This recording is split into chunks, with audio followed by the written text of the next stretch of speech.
জান্নাতের সঙ্গে একটু কথা বলবো ওর ওয়েট লস জার্নি নিয়ে।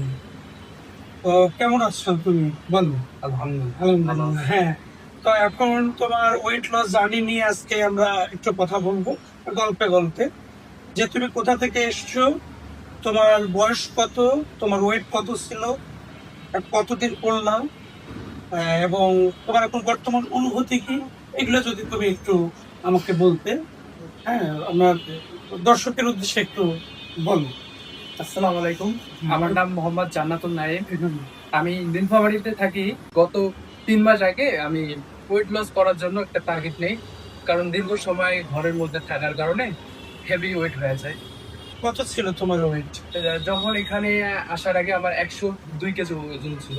তো আমি যখন প্রথম জিমে জয়েন করার জন্য দেখি, তো আমি জানতাম না ভাইয়া সম্বন্ধে অতটা ভালো কিছু।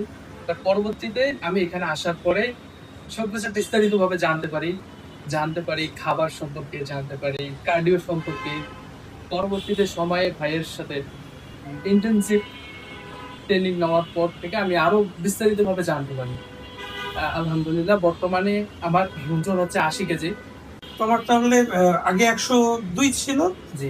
এখন তোমার ৮০ কেজি, তার মানে তুমি ২২ কেজি ওজন রিডিউস করেছো। কতদিনে তুমি এটা রিডিউস করলা, কতদিনে তোমার এটা কমে গেল? আলহামদুলিল্লাহ গত ৩ মাসের মধ্যে আমি ২২ কেজি ওজন লস করি। এখন এই যে তুমি ২২ কেজি ওজন যে লস করলে, এখন তোমার অনুভূতি কেমন, কেমন চলো তোমার পড়ালেখা করতে, তারপরে তুমি স্কুল বা কলেজে কেমন তোমার ফিল হচ্ছে, এখন ফ্রেন্ডরা কেমন তোমাকে উইশ করতেছে? হ্যাঁ, এটা একটু জানতে চাই।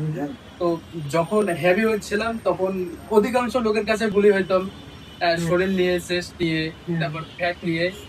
অনেক সময় খারাপও লাগতো, কিন্তু পরবর্তী সময়তে নিজেকে পরিবর্তন করার চেষ্টা করি যে নিজেকে পরিবর্তন করতে হবে, কারণ সবার কাছে বলে হয়েছে।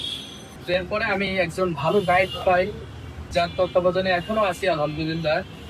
অনেক ধন্যবাদ। আপনারা জান্নাতের কাছে শুনলেন ওয়েট লস জার্নি। আপনারা জেনে থাকবেন যে Dildar gym and fitness centre intensive training package নিয়ে কাজ করে থাকে, যারা ওভারওয়েট এবং ফিজিক্যাল ডিসেবিলিটি নিয়ে যারা আছেন তারা আমাদের জিম ভিজিট করতে পারে, এবং ইন্টেন্সিভ ট্রেনিং প্যাকেজের মাধ্যমে আপনারা নিজেকে ফিট করতে পারেন। ইন্টেন্সিভ প্যাকেজটা হলো একটা নিবিড় পরিচর্যার মাধ্যমে ওয়েটটাকে লুজ করা, এবং সেই সাথে খাবারের সকাল থেকে রাত পর্যন্ত যে খাবারগুলো আপনারা খাচ্ছেন